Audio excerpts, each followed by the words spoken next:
Bonjour et bienvenue dans Prière Inspirée. Bienvenue Audrey dans cette émission. On va parler de l'amour de Dieu.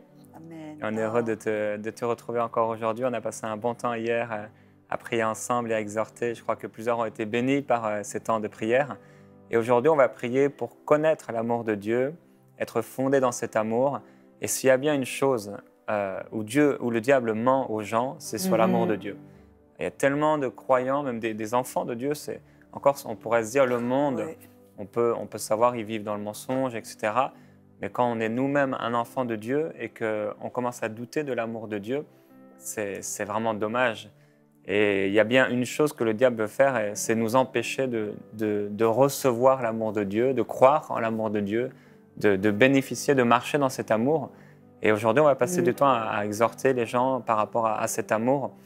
Et juste dans Ézéchiel, au chapitre 28, je suis tombé sur ce passage avant l'émission, où on voit comment Dieu avait créé le diable, qui était au départ un chérubin protecteur. Et quand je lisais ce passage, il y a plusieurs mois, plusieurs années, j'ai réalisé l'amour que Dieu avait mis à créer ce chérubin, qui est devenu Lucifer. Et dans Ézéchiel, au chapitre 28, on peut voir au verset 12, il dit « Tu mettais le sceau à la perfection, tu étais plein de sagesse et de beauté, tu étais là en Éden, le jardin de Dieu, et tu étais couvert, et bien sûr c'est Dieu qui l'avait couvert, de toute espèce de pierres précieuses. » Et là, on les cite, sardoine, topaze, diamant, le saphir, les émeraudes, l'or. Donc Dieu l'avait fait, mais comme un manteau sur lui, c'était tellement merveilleux, magnifique. Ça me rappelle le manteau de Joseph de toutes couleurs. Ah voilà, exactement, ouais. Et il dit, tes tambourins et tes flûtes étaient à ton service, préparés pour le jour où tu fus créé. Et ça m'a donné l'image de parents. Avant même qu'ils aient un enfant, ils préparent la chambre, ils peuvent la peindre, ils s'achètent le lit, ils sont tout enthousiastes. Ils sont déjà remplis, inondés d'amour. Et je vois que Dieu a fait la même chose avec le diable au départ. Avec ses chérubins protecteurs, il a mis un amour particulier dans sa créature qui malheureusement l'a trahi. Et il a mis le même amour pour Adam et Ève, et là encore, il a été trahi. Et il a mis le même amour pour Pierre ou pour Judas, et il a pu encore être trahi. Il met le même amour dans notre vie envers nous, et c'est vrai qu'on l'a tous, un jour ou l'autre, voilà, on l'a tous trahi, mais son amour demeure. Et il faut qu'ensemble, l'Église puisse connaître cet amour, qu'on soit fondé dans cet amour. Oh là là. Et je crois qu'il y a une parole d'exhortation pour qu'on puisse marcher et demeurer dans l'amour de Dieu. Oui. Il y a une prière, ton émission s'appelle Prière Inspirée. Et j'avais eu à cœur, Jérémie, de faire, dans le cadre de Prière Inspirée, de prier les prières que Paul, qui a déjà été inspiré par le Saint-Esprit, que c'est des prières qui, en fin de compte, il a mis à notre disposition pour nous montrer non seulement le cœur de Dieu, mais pour nous permettre de connecter avec le cœur de Dieu et de prier des prières que Dieu avait dans son cœur pour que nous puissions prier ces prières. Et on voit même là, ces prières nous montrent l'amour de Dieu et son désir d'être rempli de son amour et de connaître son amour. C'est là pour ça qu'on a été créé. Mais je vais lire alors, si vous me permettez, vous pouvez fermer vos yeux si vous voulez pour écouter cette prière, parce que des fois les yeux fermés, on peut entendre mieux. Et Paul, ou je dirais même mieux, le Saint-Esprit qui est Dieu, a prié et a voulu, il a dit, à cause de cela, moi, Paul, je fléchis les genoux devant le Père, duquel tire son nom toute la famille dans les cieux et sur la terre, afin qu'il vous donne, selon la richesse de sa gloire, d'être puissamment fortifié par son esprit dans l'homme intérieur, en sorte que Christ habite dans vos cœurs par la foi, afin qu'étant enracinés et fondés dans l'amour, vous puissiez comprendre avec tous les saints quelle est la largeur, la longueur, la profondeur et la hauteur, et connaître l'amour de Christ qui surpasse toute connaissance humaine, en sorte que vous soyez remplis jusqu'à toute la plénitude de Dieu. Or, à celui qui peut faire, par la puissance qui agit en nous, infiniment au-delà de tout ce que nous demandons ou pensons, à lui soit la gloire dans l'Église et en Jésus-Christ, dans toutes les générations, au siècle des siècles. Amen. Amen. Quelle belle prière. On voit là, on voit déjà dans le début, on voit que Paul nous révèle que nous avons le même nom de famille que Dieu. C'est-à-dire que Dieu est notre Père. Et il a choisi de nous donner son nom. Là, déjà, ça veut dire que combien Dieu nous aime. On voit quand dans une famille, quand on porte le nom de famille, ça veut dire qu'on appartient à quelqu'un. Moi, quand je me suis mariée à mon mari, j'ai pris son nom de famille. Ça veut dire maintenant, j'appartiens à quelqu'un. Je ne suis plus seule. Moi, j'étais célibataire pendant 36 ans et je me rappelle le désir de mon cœur. Quand je priais pour un mari, mon désir, c'était je veux appartenir à quelqu'un. Je veux savoir qu'il y a quelqu'un à qui j'appartiens, quelqu'un avec qui je peux tout échanger. Ce qui lui appartient m'appartient, ce que j'ai, ça lui appartient. Et c'est ça, en fin de compte, on a maintenant le nom de famille de Dieu. Ça veut dire qu'on n'est plus tout seul, on appartient à quelqu'un. Il nous appartient, on lui appartient. Et tout ce qu'il a, ça nous appartient. Tout ce qu'on a, ça lui appartient. Ça, c'est déjà une super belle révélation. Vous n'êtes plus tout seul. Vous n'êtes pas abandonné. Vous avez le nom de famille de Dieu. Il a dit, je te donne mon nom de famille. Tu m'appartiens. Et je t'appartiens. C'est fabuleux, ça. Mais aussi, Paul, il a prié pour qu'on soit fortifié dans notre être intérieur. Là, déjà, il y a quelque chose de bien parce que il y a des fois, la solitude, j'ai des fois où un manque, se pas se sentir aimé, ça nous affaiblit. Quand on ne se sent pas aimé et quand on n'a pas une révélation de cet amour, ça nous affaiblit. Et Paul, il a prié qu'on soit fortifié dans notre être intérieur. Et c'est intéressant parce qu'au travers des épîtres, c'est une prière que lui-même, Paul, a souvent priée. Parce qu'il a rencontré des choses, il a été persécuté, il a été trahi, il a été abandonné, même par des filles spirituelles. Et je peux m'apercevoir ou même m'imaginer combien il s'est senti isolé, peut-être seul. Quand même, une fois, il a prié que personne n'était avec lui au milieu d'un cajot. Personne, seul Timothée était avec lui, ou même seul Luc. Et là, tout seul, abandonné, trahi, il a dû se sentir seul et il avait besoin de force. Et c'est une prière qu'il a priée. J'ai entendu plusieurs ministères, dont un, ça nous a marqué avec Annabelle, un ministère il a vécu de la persécution, mais des choses vraiment terribles, des attaques au niveau de la santé, c'était il y a plusieurs siècles maintenant. Des choses vraiment épouvantables. Mais ce qu'il a trouvé le plus dur, c'est quand des proches l'ont trahi, en fait. Et on se disait, waouh, c'est impressionnant comment on peut vivre la persécution, des défis au niveau de la santé, etc. Mais ce qui a marqué, touché le plus cette personne, c'est la trahison. Et on voit comment, c'est parce que c'est rattaché à l'amour, en fait. Ça vient chercher le plus profond de nos cœurs. Et même la trahison, ça c'est le côté négatif. Mais aussi à l'amour de Dieu. Et là, il est vraiment là pour nous. À l'amour.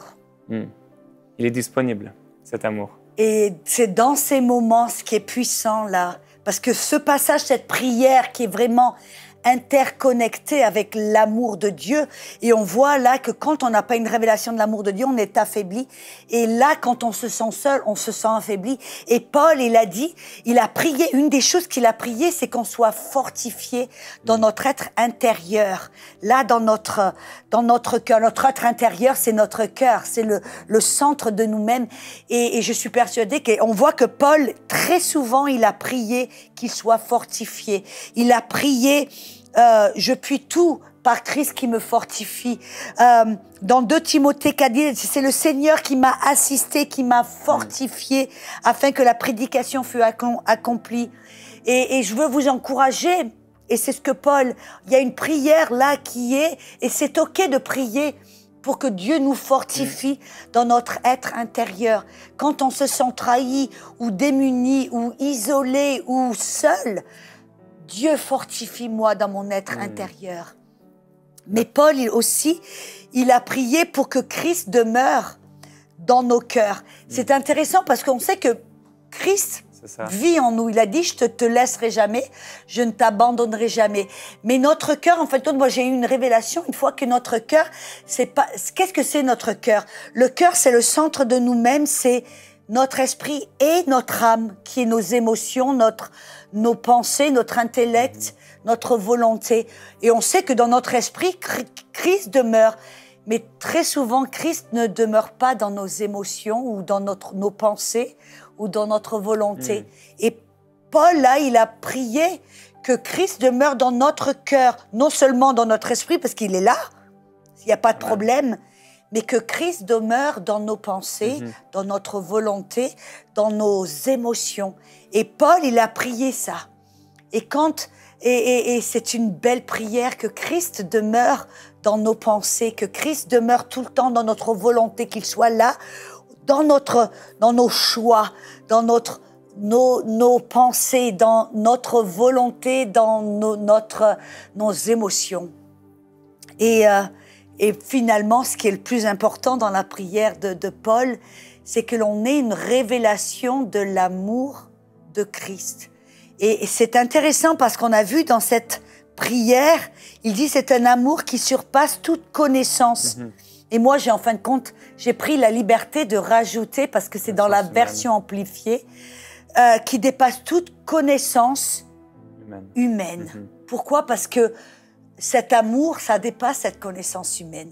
Et il dit, c'est un amour que l'on puisse voir la hauteur, la profondeur, la largeur, la longueur de l'amour, parce que ça dépasse cette connaissance que nous avons. C'est l'amour agapé qui est hors de l'amour humain. L'amour humain, ça va avec les émotions. Mais cet amour agapé, cet amour qui dépasse cette connaissance humaine, c'est un amour qui dépasse notre petite cervelle, qui dépasse même nos émotions. C'est un amour on voit l'amour de Dieu, qui a en fin de compte choisi de laver les pieds de Pierre et de Judas, il savait que dans quelques heures, ils allaient le trahir. Ça, c'est un amour qui dépasse.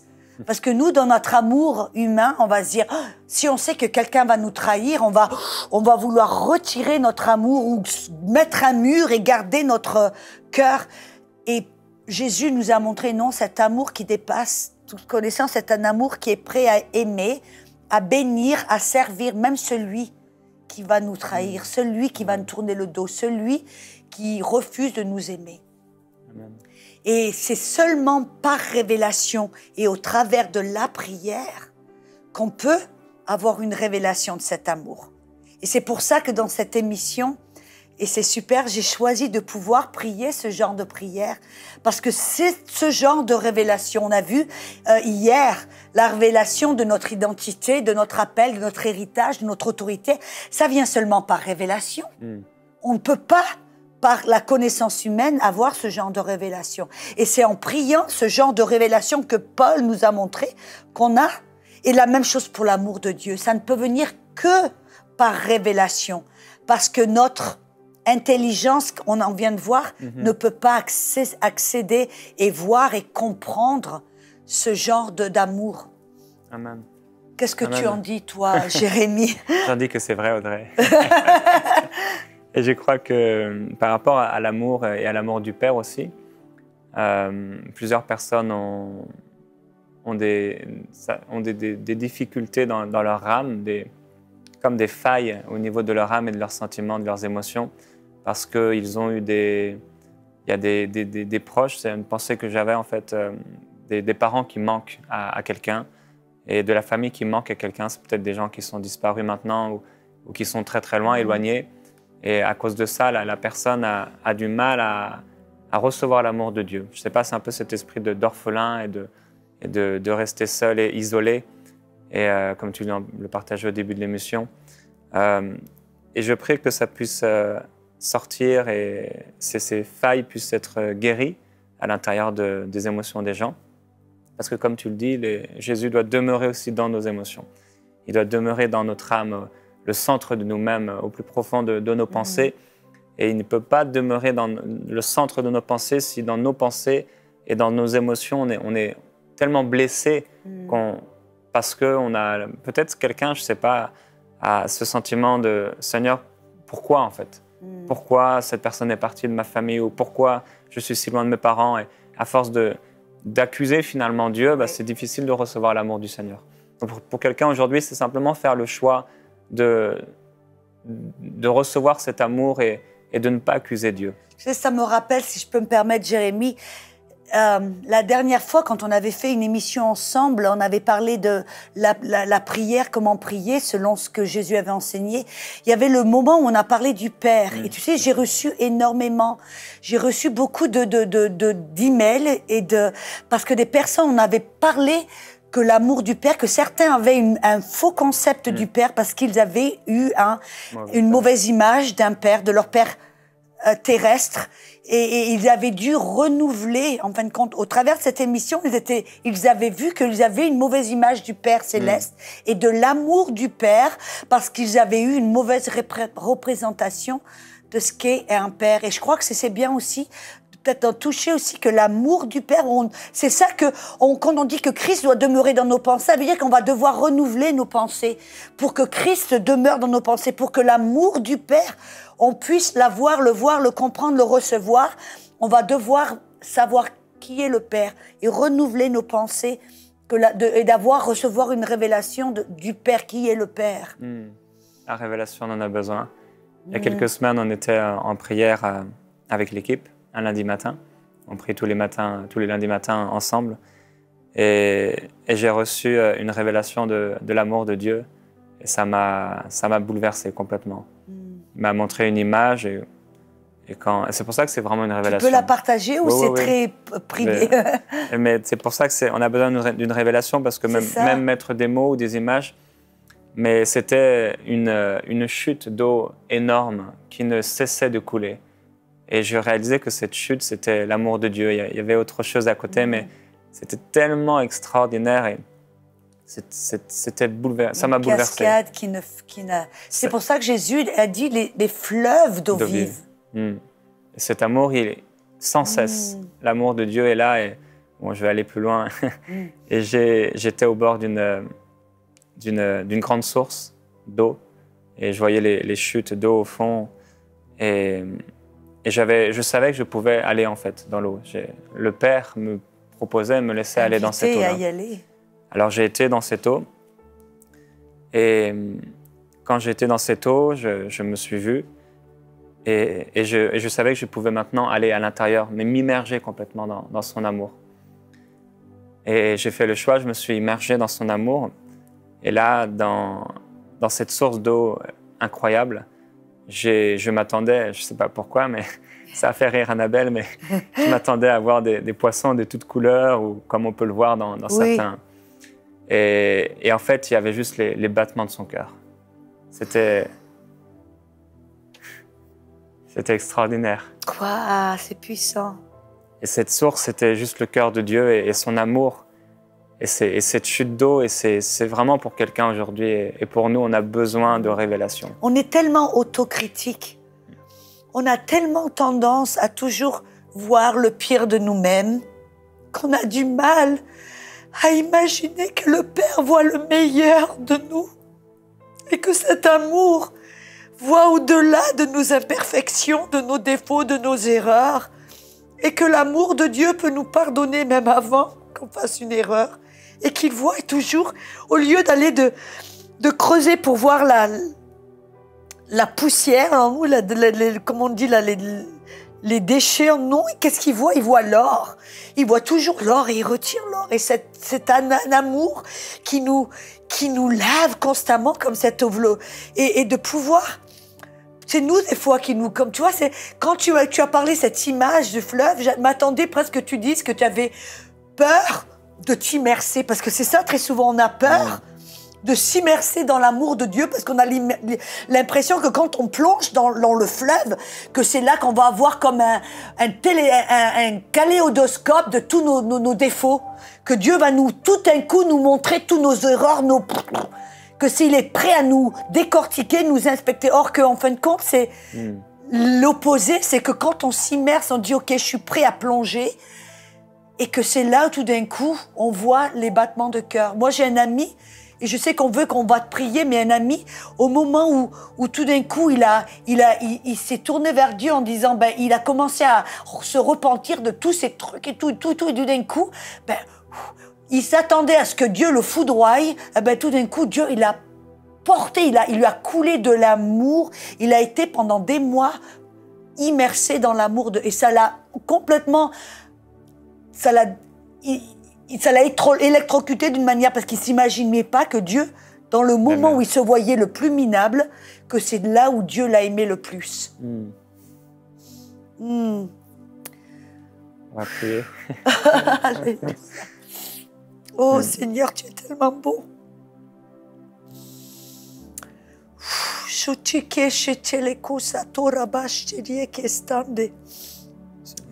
Seigneur, je prie pour que le même amour, la même présence qu'on ressent ici,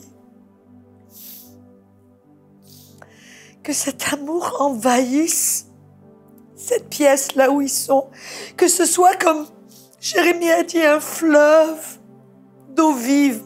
Et c'est une eau vive qui énergise, qui nettoie, qui purifie, qui réchauffe, qui inonde, qui aime. Seigneur, je prie que c'est cet amour qui chasse toute leur peur, la peur du rejet, la peur de la honte, la peur de la défaite, de l'échec, la peur du péché, la peur de tout. Je prie que cet amour chasse cette peur et qu'à l'instant même, Seigneur, comme Paul a prié, qu'il puisse voir la hauteur, la longueur, la largeur, la profondeur, le battement du cœur du Père. Cet amour qui les inonde, qui les aime, qui nous aime. Père, je te remercie pour ton amour extraordinaire. Et je prie pour les gens qui souffrent, les gens qui n'arrivent plus à avancer, les gens qui ont une mauvaise estime d'eux, les gens qui sont blessés, ces hommes et ces femmes que tu aimes. Comme j'ai eu besoin et comme j'ai besoin de cette révélation de ton amour pour être libre, pour recevoir la paix et vivre dans la joie. Je prie que de la même façon tu touches cet homme, cette femme, cet enfant. Je prie pour les enfants qui pourraient écouter cette émission, qui vivent dans des familles dysfonctionnelles, dans des familles remplies de difficultés, de disputes. Viens les inonder de ton amour. Viens leur révéler ton amour. Tu es bon, tu es merveilleux. Tu veux nous amener, Père, dans une source sans fond de ton amour. Père, je prie pour... Je vois le cœur d'une maman là qui dit... Je vois cette situation où votre mari, madame, c'est un mari violent, c'est un mari qui non seulement n'aime pas ses enfants, mais qui frappe ses enfants, qui vous frappe peut-être vous, je ne sais pas. Et votre cœur de maman bat en disant, si seulement mes enfants pouvaient connaître l'amour d'un père, je prie au nom de Jésus, qu'il y ait comme une carapace d'amour au cœur, autour du cœur de vos enfants. Et que Dieu lui-même, le Père céleste, protège le cœur de vos enfants, le cœur de ses enfants, le cœur de tes enfants, Père. Tu protèges le cœur de ses enfants et de tes enfants, qu'ils ne voient pas et qu'ils ne soient pas atteints de cette destruction et de cette haine et de cette colère et de cette... Mais Seigneur, que toi tu protèges les cœurs comme toi tu as protégé mon cœur quand j'étais toute petite. Et je te remercie, Père, que cet amour et ce cœur est inondé de cet amour céleste, afin qu'il soit rempli de cette plénitude, afin qu'il soit rempli de cette plénitude et qu'il puisse, selon cette puissance qui va pouvoir agir dans leur cœur, pouvoir connaître, Seigneur, tout ce que tu as pour eux, qu'ils vont pouvoir être remplis de cette plénitude et qu'ils puissent goûter et connaître et avoir cette expérience. Et Seigneur, qu'ils puissent recevoir infiniment au-delà de tout ce que tu as pour eux, selon, Seigneur, la puissance qui puisse agir entre eux. Seigneur, je te remercie. Je te remercie, car c'est toi qui agis en eux le vouloir et le pouvoir. Père, je prie pour les cœurs qui se sont endurcis à cause de la souffrance et des injustices. Oh oui. Que ces cœurs ne s'endurcissent plus, mais que ces cœurs soient tout à coup tendres par ton amour. Je prie pour quelqu'un qui écoute aujourd'hui, Père, et qui a endurci son cœur et qui n'arrive plus à aimer les gens, qui n'éprouve plus de compassion, qui n'arrive plus à pleurer, à prier pour les gens. Quelqu'un qui vit comme s'il était suspendu au-dessus de sa vie, voyant sa vie passer, aller, sans amour. Sans ton amour, Père, on est des morts vivants. Sans ton amour, ça ne sert plus à rien. Et c'est pourquoi on a besoin de ton amour et de marcher dans un cœur qui est semblable au tien. C'est pourquoi, Père, je parle à ces cœurs en ton nom. Au nom de Jésus-Christ, je déclare que ces cœurs maintenant s'attendrissent par le Saint-Esprit, par la puissance de Dieu. Ton amour qui se répand en eux, dans leur cœur, rend tendre leur cœur. Purifie, redonne la vie, redonne la santé, redonne la joie et la liberté, redonne la paix. Merci, Père, de ton amour. Merci de nous révéler cet amour. Merci parce que tu nous fais toujours triompher en Jésus-Christ à cause de ton amour. Toi qui nous as aimés le premier. Oui, tu nous as aimés. Tu nous aimes d'un amour éternel. Et on te glorifie, Seigneur. Ton Église te glorifie. Ton épouse te dit « Je t'aime ». Nous t'aimons, Seigneur. Et Seigneur, nous prions que tu fortifies ceux qui se sentent ou qui ont été trahis ou qui se sentent vraiment démunis, délaissés et faibles. Je prie pour cette force intérieure, que tu les raffermis, les fortifies dans leur être intérieur et qu'ils aient cette force pour lever les yeux et voir ton regard et recevoir ton amour, que tu ne sont pas seuls. Comme Pierre a dit, même là au fond de la fosse, c'est toi qui les as fortifiés. Je te remercie, Seigneur.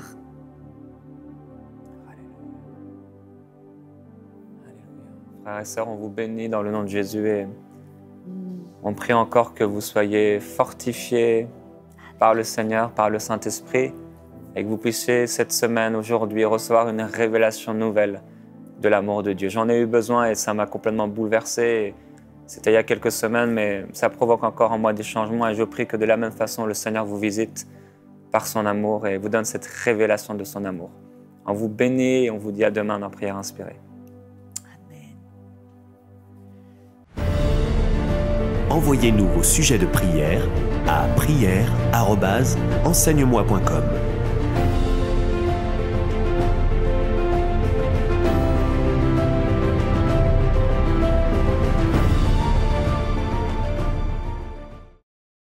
Cette émission est rendue possible grâce au précieux soutien des partenaires d'Enseigne-moi Canal International. Retrouvez tous nos programmes sur emcitv.com.